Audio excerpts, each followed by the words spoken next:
এই মুহূর্তে সবথেকে বড় খবর আপনাদেরকে দেব যে অ্যাপিলেট ট্রাইব্যুনাল যাদের বৈধ বলে গণ্য করবে তারা ভোটাধিকার দিতে পারবেন। অর্থাৎ এই মুহূর্তে দাঁড়িয়ে একটা স্বস্তি অবশ্যই নিঃসন্দেহে।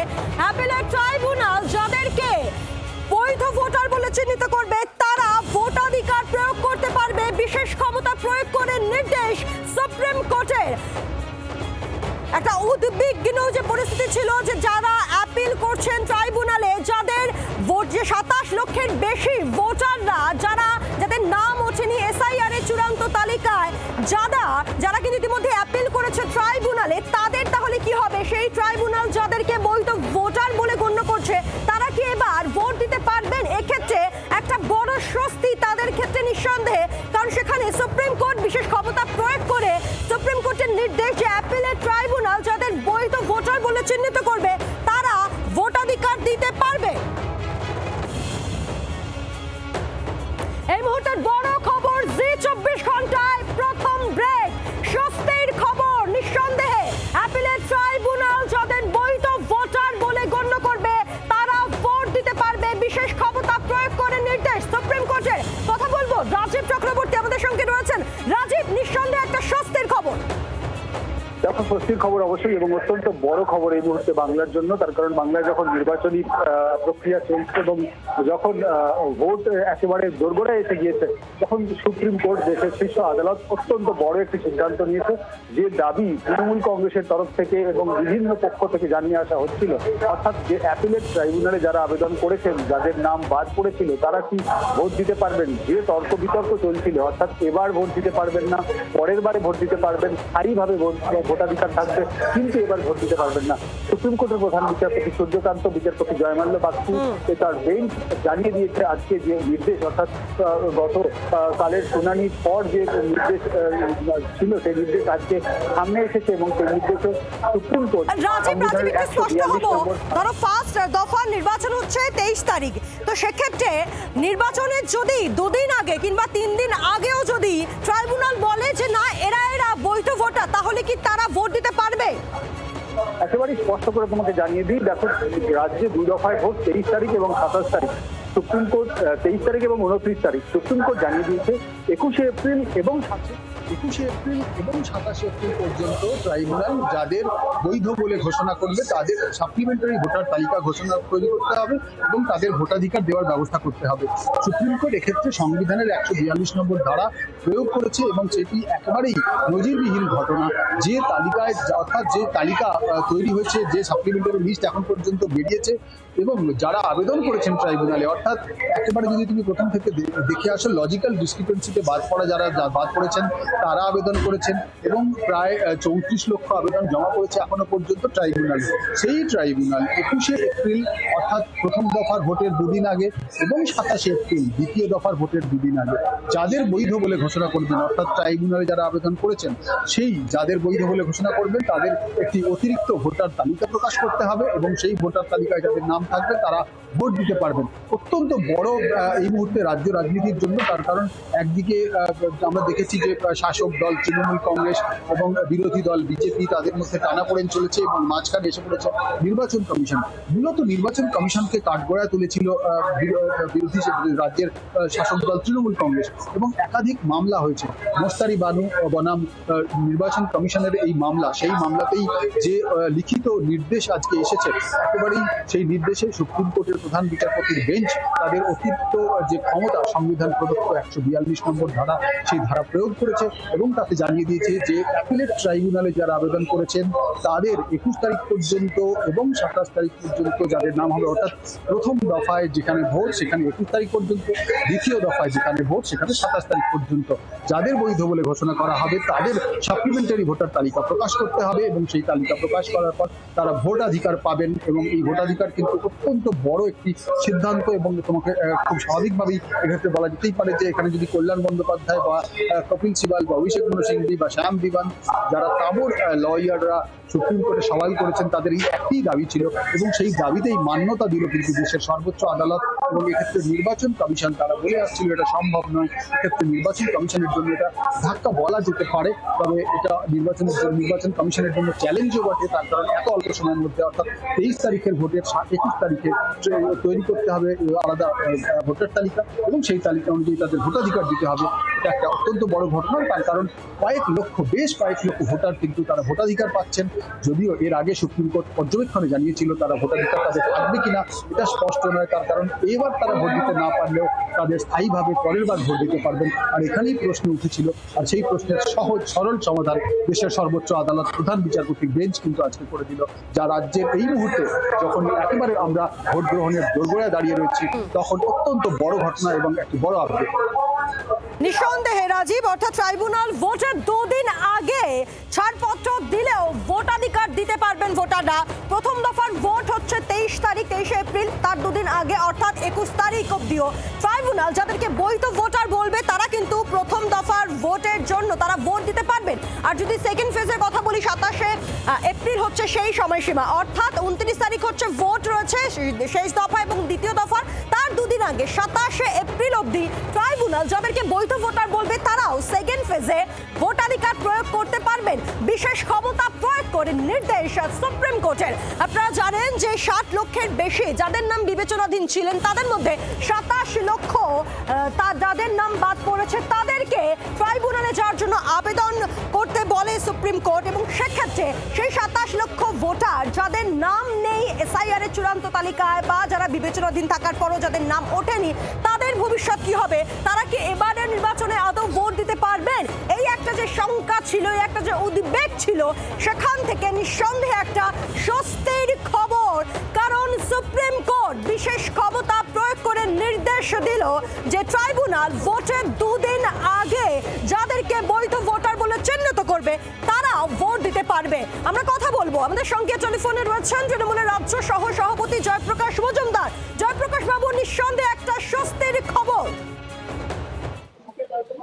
হ্যাঁ, নিশ্চয়ই 21 তারিখ পর্যন্ত ট্রাইব্যুনালে যাদের নাম পাস হবে আমরা জানতে পারছি, আপনারাও দেখাচ্ছেন যে সুপ্রিম কোর্টের নির্দেশ তাদেরকে ভোটাধিকার দিতে হবে, নতুন সাপ্লিমেন্টারি লিস্ট বার করে তাদেরকে জানাতে হবে, তারা যেন জানতে পারে যে তারা ভোট দিতে পারবে। এটা ইলেকশন কমিশনের দায়িত্ব।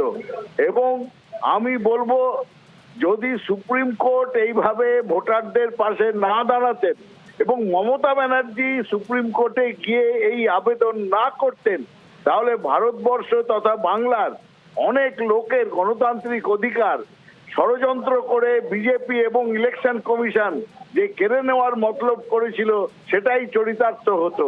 আজকে সেটা আটকে গেছে। একদিকে মমতা বন্দ্যোপাধ্যায়ের প্রতিরোধ আর অন্যদিকে সুপ্রিম কোর্টের এটা বুঝে যাওয়া যে ভোটাধিকার হচ্ছে গণতান্ত্রিক অধিকার, সাংবিধানিক অধিকার। সাংবিধানিক অধিকার ইলেকশন কমিশন কেড়ে নিতে পারে না, বিজেপি কেড়ে নিতে পারে না, সেটাই আজকে আবার প্রমাণিত হলো। ধন্যবাদ আপনাকে। আমরা কথা বললাম তৃণমূল রাজ্য সহ সভাপতি জয়প্রকাশ মজুমদারের সঙ্গে। 142 ধারা প্রয়োগ সুপ্রিম কোর্টের এবং এই বিশেষ ক্ষমতা প্রয়োগ করেই একেবারে সুপ্রিম স্বস্তি বিবেচনাধীন ভোটারদের, অর্থাৎ যে 27 লক্ষ যে নাম বাদ পড়েছিল বিবেচনাধীন 60 লক্ষের মধ্যে তাদের জন্য একটা সুপ্রিম স্বস্তি, সুপ্রিম নির্দেশ। আমরা কথা বলবো রাজীব, আমাদের সঙ্গে রয়েছেন আমাদের প্রতিনিধি সরাসরি। রাজীব, কার্যত ব্রহ্মাস্ত্র প্রয়োগ সুপ্রিম কোর্টে। একেবারে দেখো, সুপ্রিম কোর্ট সংবিধানের 142 নম্বর ধারা প্রয়োগ করেছেন এবং এই ধারা প্রয়োগ করে ভোটাধিকার দিয়েছেন তাদের যারা ভোট অধিকার প্রয়োগ করতে পারবেন কিনা, ভোট দিতে পারবেন কিনা এই প্রশ্নের মধ্যে ছিলেন। দেখো, এর আগেই সুপ্রিম কোর্ট যে পর্যবেক্ষণ দিয়েছিল, যদি গত শুনানিতে আমরা দেখি সুপ্রিম কোর্ট স্পষ্ট করে জানিয়েছিল কোনো একটি দেশের নাগরিকদের ভোটাধিকার শুধু সাংবিধানিক অধিকার নয়, বরং তার আবেগ এবং সেখানে ভোট দিতে পারা না পারা তাদের আবেগের সঙ্গে যুক্ত। আর এই জায়গায় দাঁড়িয়ে আজকের এই সিদ্ধান্ত অত্যন্ত বড়।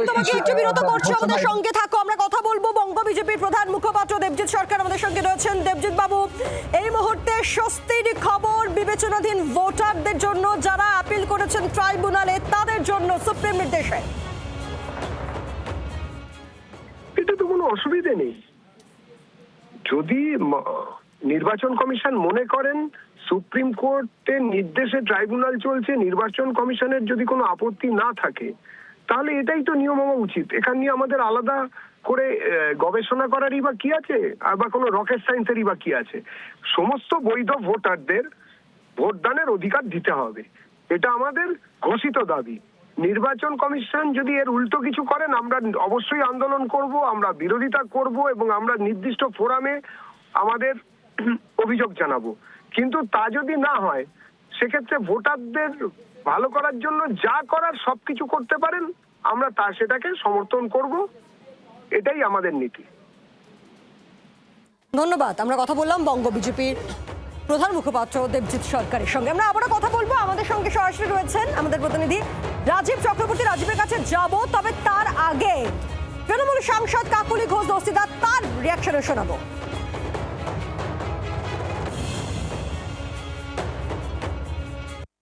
গণতন্ত্রের জয় বলে আমি মনে করি, এবং মমতা বন্দ্যোপাধ্যায়ের যে নিরন্তর লড়াই, যাদের নাম বাদ গিয়েছিল তাদের কোনো গাফিলতি ছিল না, তা সত্ত্বেও গায়ের জোরে নির্বাচন কমিশনের দ্বারা তারা ভোটাধিকার প্রয়োগ করতে পারবে, এটা আমাদের কাছে অনেক বড় খবর।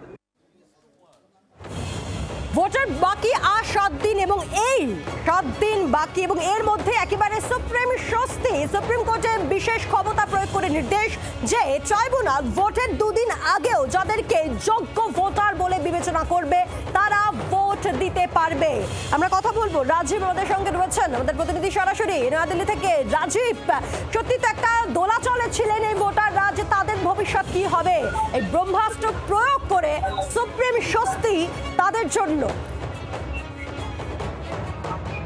একেবারেই দেখো, প্রায় 34 লক্ষ মানুষ তারা অ্যাপিলেট ট্রাইব্যুনালে আবেদন করেছেন, এবং এই আবেদন তখন করেছেন যাদের নাম বাদ দিয়েছে, এবং সেই নাম বাদ যাওয়ার পর তারা যখন লজিক্যাল ডিসক্রিপেন্সিতে যাদের নাম ছিল, সেই লজিক্যাল ডিসক্রিপেন্সিতে নাম থাকার পরে তাদের নাম বাদ যায় এবং তারা অ্যাপিলেট ট্রাইব্যুনালে আবেদন করেন।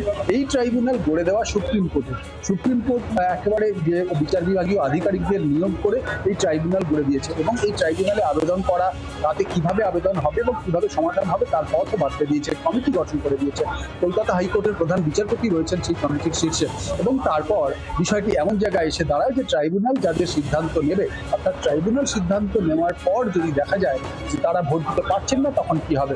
সুপ্রিম কোর্ট এক্ষেত্রে জানায় যে ভোটাধিকার, কোনো একজন মানুষের ভোটাধিকার শুধু সাংবিধানিক অধিকার নয়, সেক্ষেত্রে তার আবেগের সঙ্গে যুক্ত। এবার ট্রাইব্যুনাল যখন কাজ করছে আর যখন একেবারে ভোট গ্রহণ একেবারে দোরগোড়ায় এসে গিয়েছে, তখন তারা ভোটাধিকার প্রয়োগ করতে পারবেন কিনা, এই বিষয়টা অত্যন্ত বড় একটা প্রশ্ন ছিল। আর এই প্রশ্নের উত্তর সুপ্রিম কোর্ট দিয়েছে, এবং সেক্ষেত্রে উত্তর দিতে গিয়ে তাদের যে অতিরিক্ত ক্ষমতা সংবিধান প্রদত্ত, সেই ক্ষমতা প্রয়োগ করেছেন, এবং সেই ক্ষমতা প্রয়োগ করে নির্বাচন কমিশনকে তারা নির্দেশ দিয়েছেন আগামী 21শে এপ্রিল, অর্থাৎ প্রথম দফার 23শে এপ্রিল ভোটের 2 দিন আগে তাদের যে তালিকা প্রকাশ হবে, সেই তালিকা অনুযায়ী 21 তারিখ হচ্ছে প্রথম দফার নির্বাচনের 23 তারিখ, এবং তার আগে 21 তারিখ হচ্ছে শেষ সময়সীমা প্রথম দফা নির্বাচনের জন্য।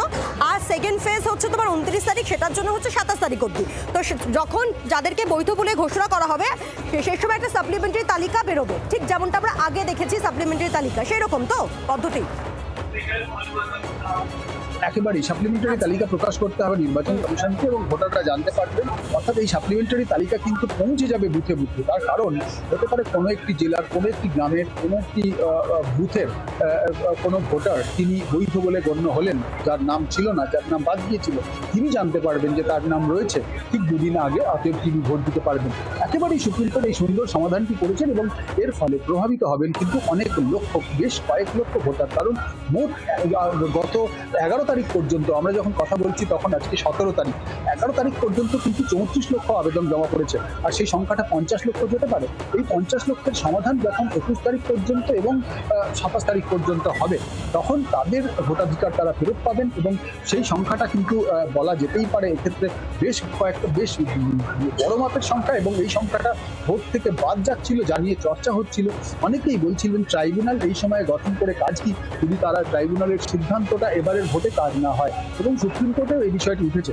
এর আগে সুপ্রিম কোর্টে একবার পর্যবেক্ষণ ছিল যে হতে পারে এবার তারা ভোটাধিকার পাবেন না, পরের বার পাবেন। আবার পরবর্তীতে সুপ্রিম কোর্টের পর্যবেক্ষণ ছিল যে ভোটাধিকার মানুষের সাংবিধানিক অধিকার তো বটেই, সেই সঙ্গে তার সঙ্গে আবেগ জড়িয়ে রয়েছে। আর সেই আবেগের বিষয়টিকে যথেষ্ট গুরুত্ব দিয়েছে দেশের প্রধান বিচারপতি সূর্যকান্তের বেঞ্চ, এবং সেই বেঞ্চের নির্দেশেই কিন্তু এই নির্দেশ এবং যে লিখিত নির্দেশ, যে নির্দেশের নামা যে এখন এসে পৌঁছেছে, তাতে একেবারে স্পষ্ট করে দেওয়া হয়েছে নির্বাচন কমিশনকে যে আগামী 21 তারিখ এবং 27 তারিখ যাদের 21 তারিখ এবং 27 তারিখ পর্যন্ত যারা বৈধ ভোটার হিসেবে গণ্য হবে তাদের সাপ্লিমেন্টারি তালিকা প্রকাশ হবে। আর সেই সাপ্লিমেন্টারি তালিকায় যাদের নাম থাকবেন তারা ভোট দিতে পারবেন, অর্থাৎ ভোটাধিকার পাবেন বেশ কয়েক লক্ষ মানুষ, যারা কিনা বিভিন্ন ঘাত প্রতিঘাতের মধ্যে দিয়ে তাদের ভোটাধিকার ফিরে পাবেন।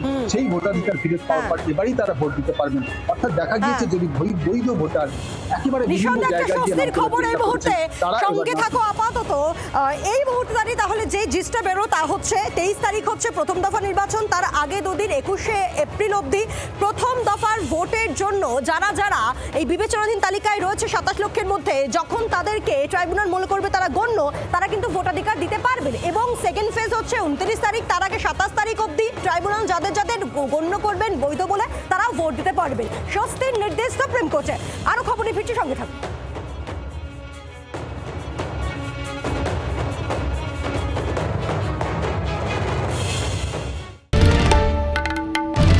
বাংলার আওয়াজ, বাঙালির আবেগ, জি 24 ঘন্টা।